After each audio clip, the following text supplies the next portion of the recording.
Welcome to the Therapist Book Club, where two therapists dive into their favorite books and the powerful mental health themes they uncover. Whether you're here for literary inspiration, therapeutic tools, or just some lighthearted conversation, you've found the right place. So get cozy and let's dive into the pages together. All right, welcome back to another episode. We're back to talk about Mad Honey is our novel that we're talking about today. It's a novel by Jodi Picoult.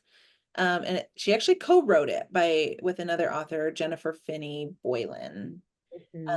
So Kirsten's going to lead us in our discussion today. But this was another one we both loved. It's been a while. We both read this a while ago. But I think did I introduce this one to you and say, oh my gosh, you have to read this? Yeah, because Okay. I really, and I can't remember, you just posted it on Facebook and I read it because I definitely was like, this book was different than I thought based off of the title. Yes.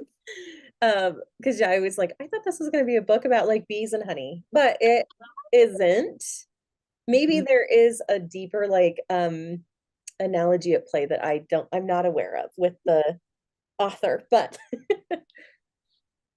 I thought this was an awesome book. I thought it has deep content.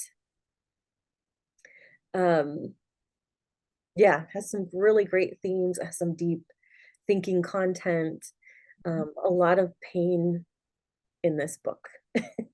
And I love it. So this is a dual point of view.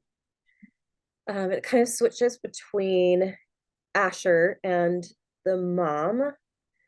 Um, And Lily, doesn't Lily have a part? Like, doesn't she's not a narrator of the book. Remember, somebody is telling the story. It's like the moms and Asher. And I think it's because the book kind of picks up and flashes back. So we get a lot of Lily through Asher's yes. memories. Because Lily has died. That's Mhm. not a spoiler, right? Doesn't that happen right up front? Yeah. Okay, good. This book has some big spoilers, so we're going to be really careful. If this has been on your list to read and you don't want any hint of spoils, Right. read it Yeah. before listening to this, but then come back and listen because you'll be like, anyway. So this is the story is about Asher and his relationship with Lily.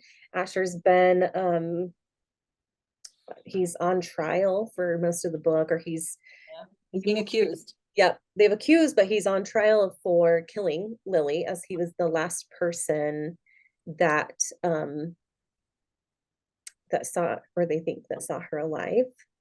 Um, oh, for a second I was like, all of a sudden I can't remember who did it, but now I do.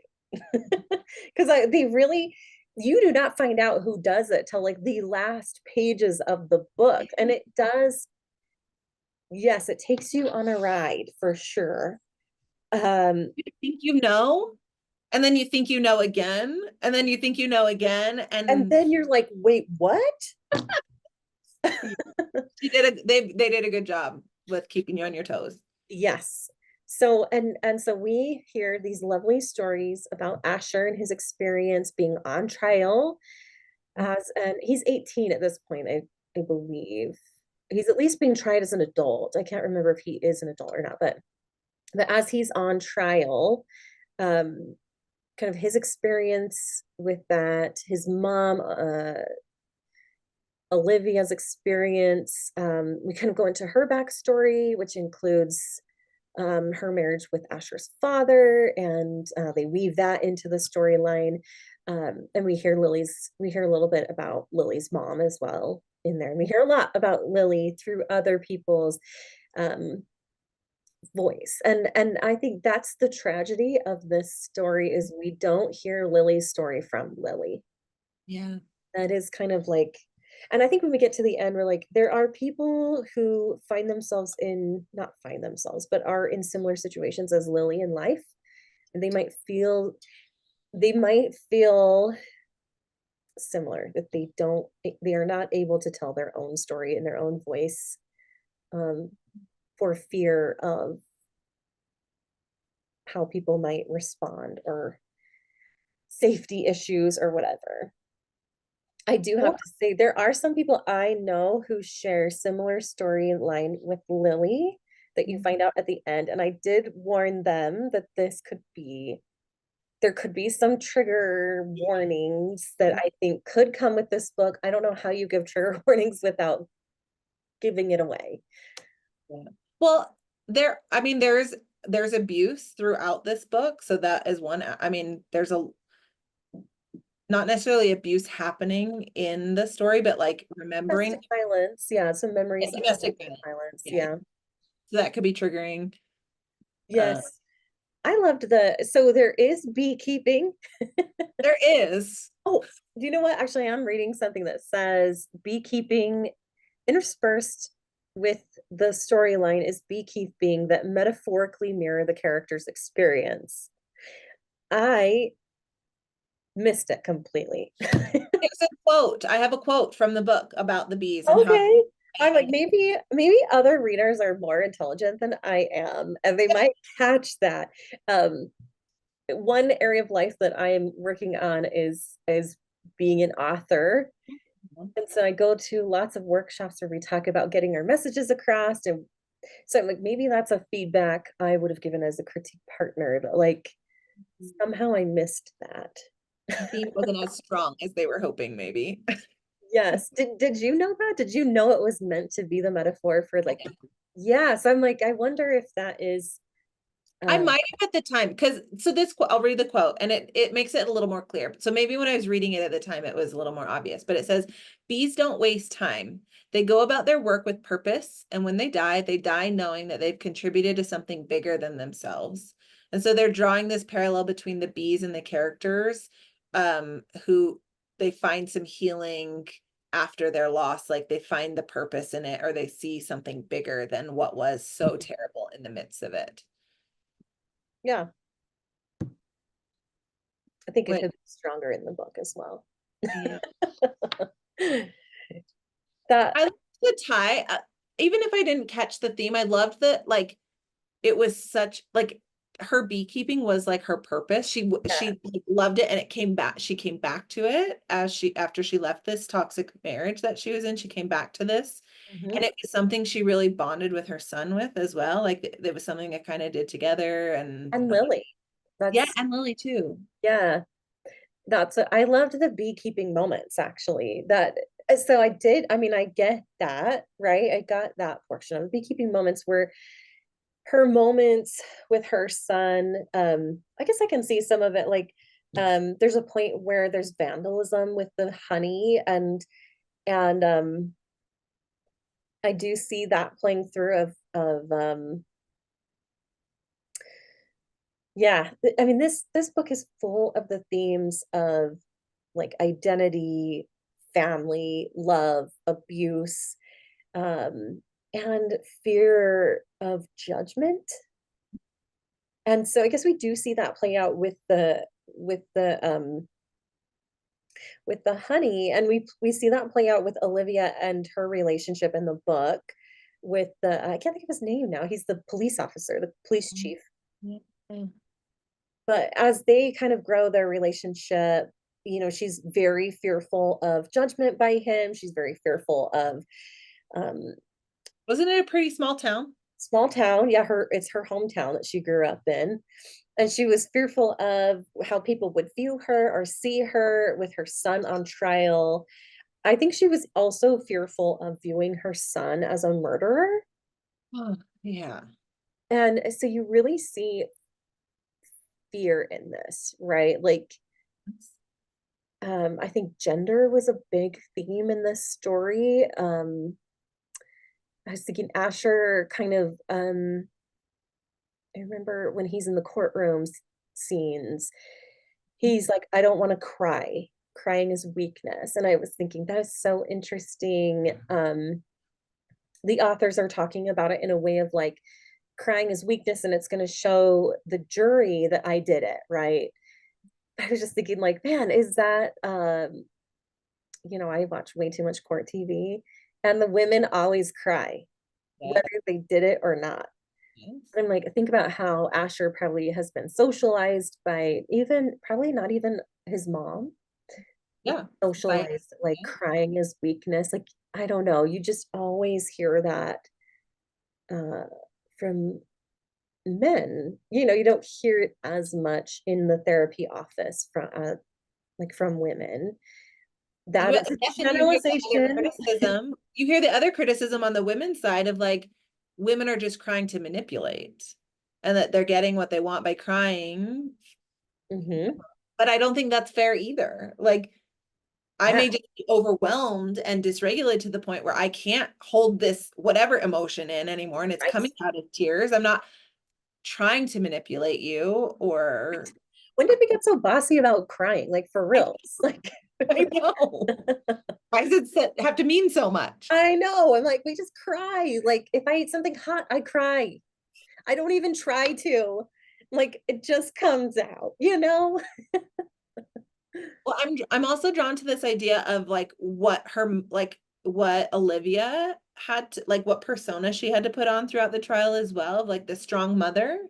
And Mhm. like in part it was like for her son, like she wanted to stay strong for him, but like what else, like what did it mean to be perceived in a certain way by her community where she was raised and grew up and everybody knew her business and like what kind of persona did she have to put on for the public as well? I thought a lot about when I was reading this, I had lots of thoughts about the Gabby Petito case. Ah, Wait, did I say that right? Petito? so Anyway, I was thinking about her case and remember like the parents covered up a lot from the boyfriend and they really like had his back. Like it's implied in the media. We don't maybe know for sure that they helped aid and abet him at the end. They were aware of things. They knew he was going out to the Everglades or wherever it was to kill himself. Um, they knew where to find him when they finally participated. Anyway, it was just this had some interesting application just as a mom to a boy. I know you're a mom to boys. And I guess it doesn't matter if it's a boy or girl. Because I'm like, actually, this book would say, does it matter if it's a boy or a girl? Do you, whose side do you be on? Right. And there is a moment of the moms. Remember, the moms kind of communicate, and Olivia tries to be comforting to Lily's mom, and Lily's mom's like, I don't want to hear it from you, and yeah, I think it would be so hard. Like, hopefully, I'm never anywhere near this situation in my life. well, I think the part that makes Olivia's experience of this so fascinating is because of her experience of abuse in her own marriage and fear of her son turning out like her Yeah, husband or his father. right. Like she really struggled with this. Like, is he guilty? Is he innocent? Is he his father? Is he not? Like she really like could not like she really struggled with knowing like is he guilty or not? Did he inherit some of this Yeah. violence from his own father? And could he be capable of this? Well, and goes through that by remembering some of the fights that him and that Asher and Lily had, and seeing bits of his father in him. Do you feel like that's a common theme you see in the therapy room? That fear of being like our parents, or that fear of being our child being like, I see it. I see more. I haven't seen so much of like the parent fearing that they're going to be like an abuser or somebody who's caused abuse. The more of the what I see is people fearing that they're going to be like their parents who harmed them, that they're mhm, going to repeat the patterns that they didn't like in their childhood to their children now. That's a very common thing I see, and people struggle with it, and they can't see the good that like my clients often have a hard time seeing the disruptions in the patterns that they have enacted and they've taken charge of their lives and said, I'm not doing this again. They have a hard time seeing those. And they fall into this fear pattern of like, no, I'm just like him. I'm just like her. And they beat themselves up for that. yeah. I think maybe because I see so many children, I will have parents say it. They don't say it as outright because I think that would be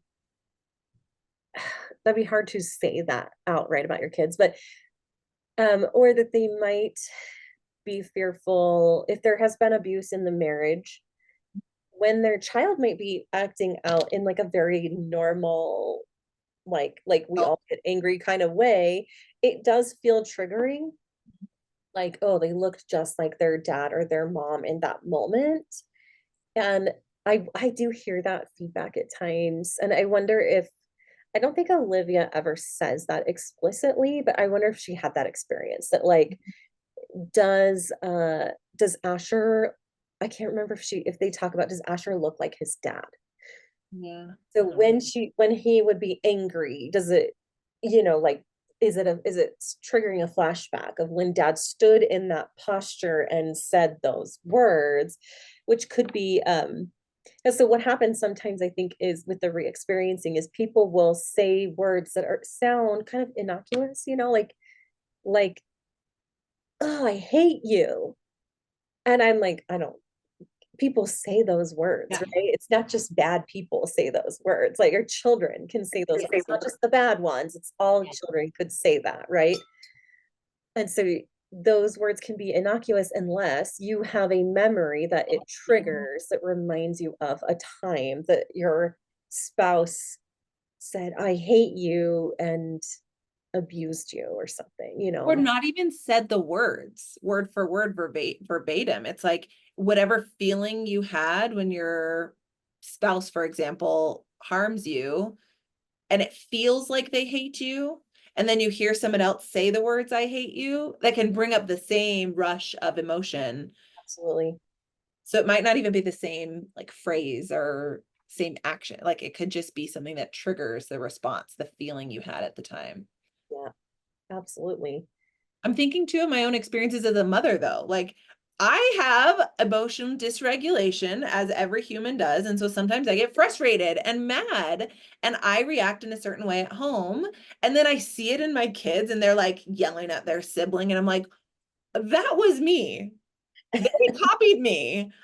That's so like having children is just an interesting mirror that we can place on ourselves to see patterns and to see, I don't know, see all sorts of stuff. But I think it makes sense that she's having this in this story. Olivia's having this battle of like, is my son to be feared? Is my son somebody who could hurt somebody? Well, I think she must wonder. Like to me, I'm like, it feels like there's a part of her that says yes. Like there, do you know what I'm saying? Like she doesn't say it out loud, but she must because she's saying, and how did that happen? So that's what I think I is think so it's a hard. tug for her. There is a Yes. part of her that does think that he's inherited these traits from his father or learned these traits. Imagine like the family therapy after this. Like they maintain a relationship in there, but in the book, they maintain their relationship and she's definitely on his side for sure. But I think she's human too, and she really is like, if he's capable of this, like how did it happen? What did I do? Like and she places a lot of blame on herself for having him in this situation, right? With her ex-spouse. And I think that, yeah, abuse is just a hard thing. I think familial abuse impacts everybody in so many ways. And Do you think Asher ever questioned himself, like throughout this, knowing like his father yeah, and oh yeah. I think there was even like a part of him that was like, he asserts innocence that I didn't kill her. But I think there's even a part of him that's like, everybody is so sure that he did. And in the book, we don't know if he did or not. He almost starts to wonder if he did something to cause this. yeah. He's like, okay, well, maybe I'm innocent, but I should have, because he like, weren't they were fighting that day. And when he left her. And yeah, so I'm like, it's just interesting. I bet Asher felt very, like, we love the term gaslighting, right? He Yeah. probably felt that way from the Yeah. community around him or whatever. And we as a reader, we don't know what to believe. We're like, and because he starts to question, did I do something? Like, I'm innocent, but did I do something?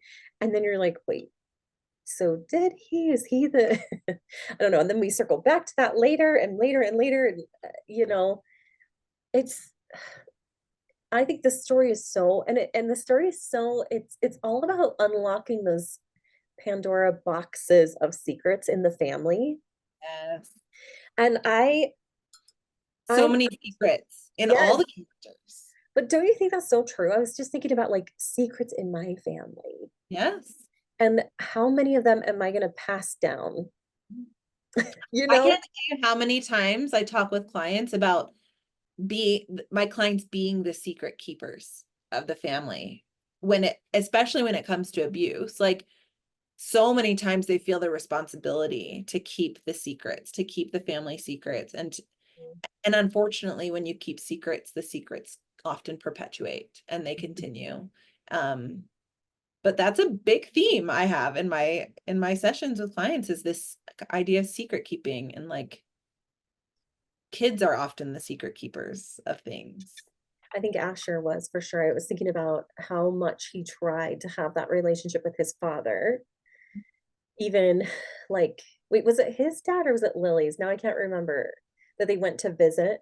His dad. It was his. Okay, yeah, yeah. I was gonna say he At even like the goes, diner, right? yes, they go Yeah. to great lengths, and the dad's like not um yeah, that he wants to have this relationship.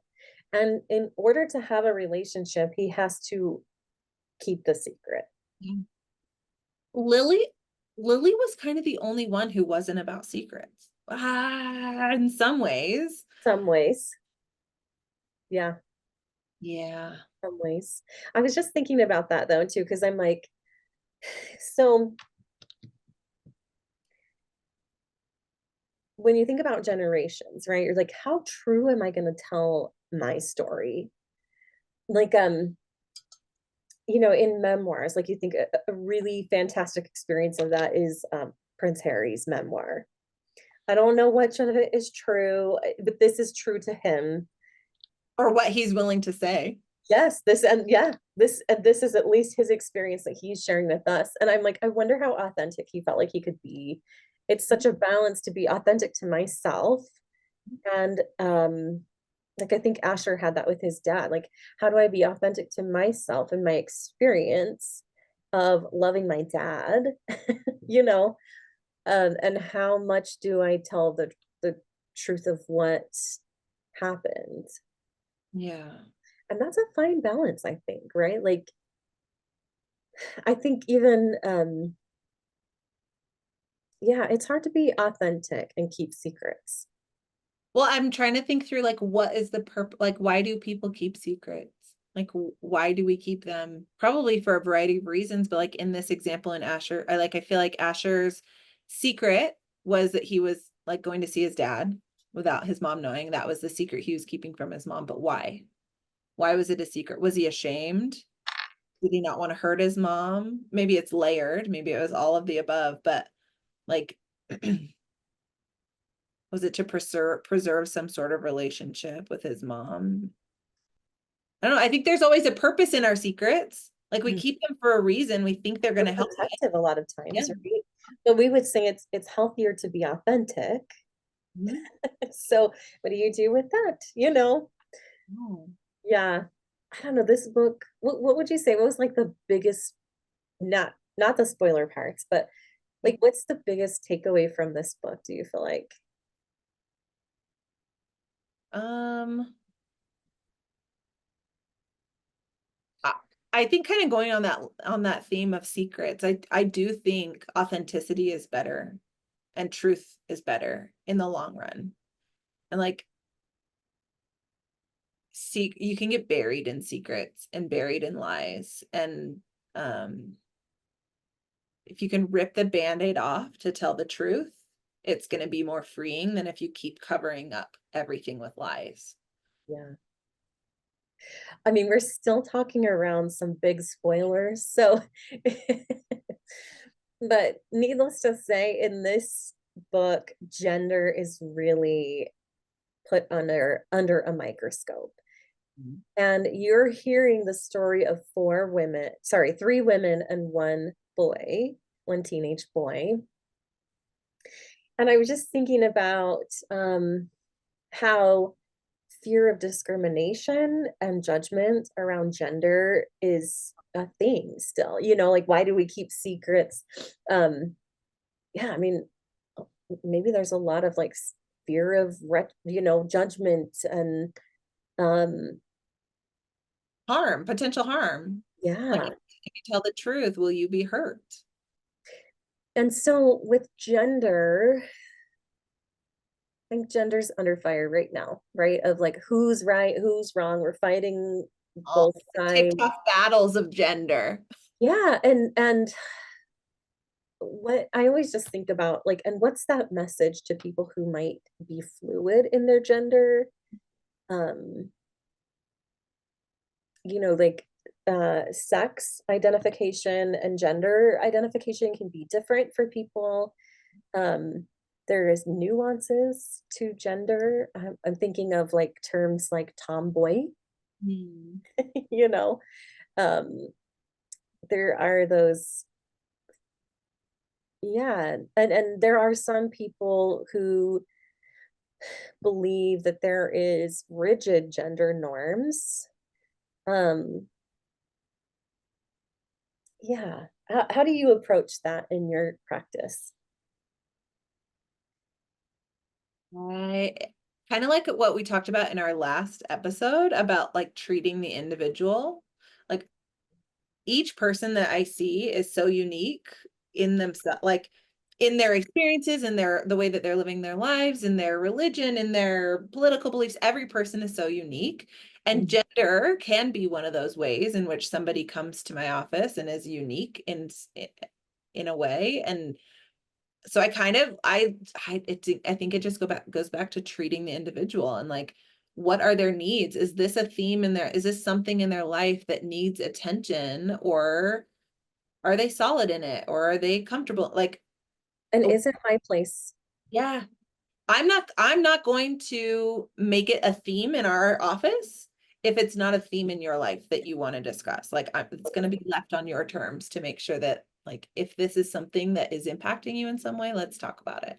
Whether it's somebody who's in maybe it's somebody who's in a very rigid marriage where the woman is having like the trad wife and Mhm. they're unhappy in that, but their husband really wants it. And like that's an example of a gender role that we could discuss in our office if it is something that the client feels is impacting them in a way that they need to find some solutions to. So, Yeah.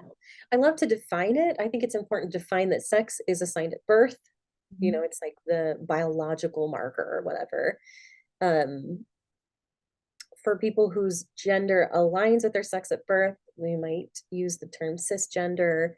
But there are individuals out there whose gender identification does not align with their sex assigned at birth. And that's that terminology that leads to maybe non-binary or transgender.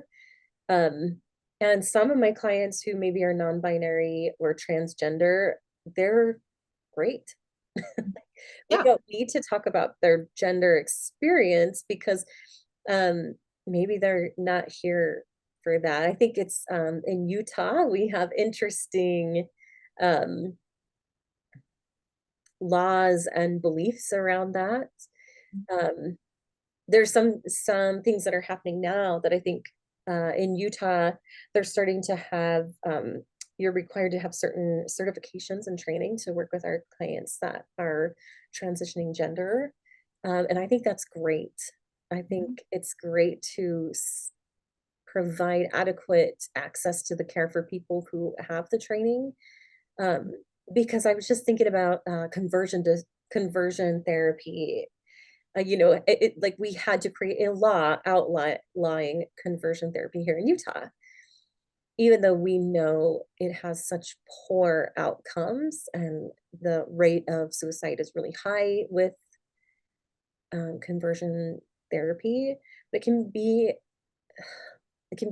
really easy to cross some of those lines, maybe for people, for young therapists that are in the field to, um, especially for our young clients who are just starting out to or they're just maybe able to explore or articulate their gender identity and their sex identity and how they see the world for themselves.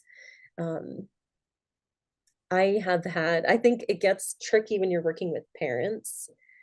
I think the individuals in this book have parents who walk that line in a really great way. Well, Lily had one I was going to parent. say with one exception, but don't give it away. With one exception in the book. Lily just had a parent who had two experiences of very opposite parents. Like she had a parent who was very supportive of her in the way that she wanted in the way that she lived her life and what was important to her, and a parent who was very rigid in what he expected of her. We're like tiptoeing on the line of spoiling right now, so just heads up to people who haven't read this book. She just had two very opposite parents. Yep, One absolutely. very accepting of her and Mhm. one who wanted her to be a certain way. Yeah, I've had parents who it's not in line with their worldview or maybe a religious view, and they want to make sure that therapy is not like supporting these alternate views from them. And it's really tricky. How have you had that in your? In the school system, the K-12 school system, there's a hot debate about the role of a therapist or a counselor or a social worker in a school and what they can and can't talk to kids about with or without parent permission. And so that was often a heated discussion in more so in the middle school and high school areas. And I worked primarily in elementary school, but it was very much like this topic of gender expression or gender roles or what's appropriate for boys and girls was very much like, this is not the school's position to be talking about, and leave this to the parents to decide. So I could imagine it overlaps, or there's some replay of that in the therapy office space too, of like, do not talk to my kids about this. This is not your business. Yeah, yeah, I get that too. We get clients and they'll ask me, are the therapists going to talk about XYZ thing? And I really say, does your child have anxiety or does your child have depression? Because that's what we treat here.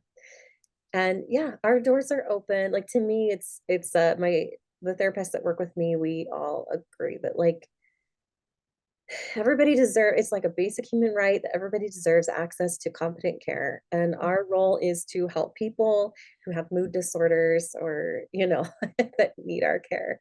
Um, I thought that was a really this book I thought was a very authentic representation of individuals in our society who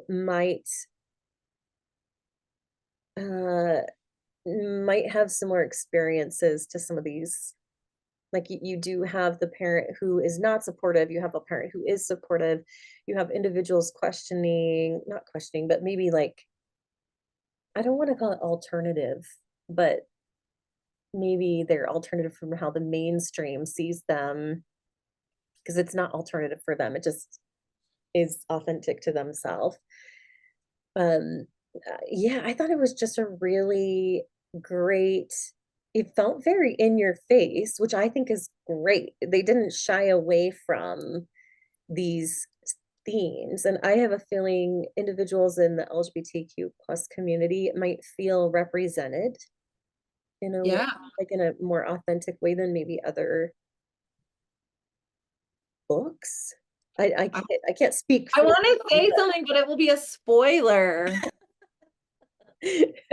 there's such big there's such big things. We'll put in the comments in here too. Spoiler alerts. There are some spoilers, but I just wonder if there are parts of this book that might, like you said, like help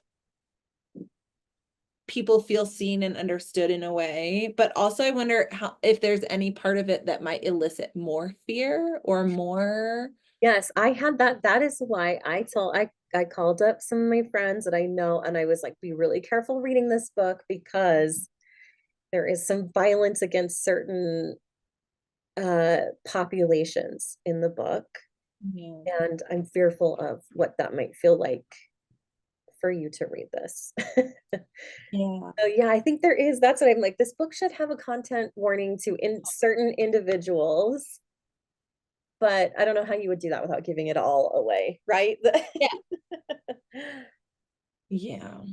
Anyway, it was a really interesting book. I loved, yeah, my big key takeaway from this was just the loving kindness and compassion of just embracing people for who they are and how important it is as a society to just support everyone in their unique journeys in this world.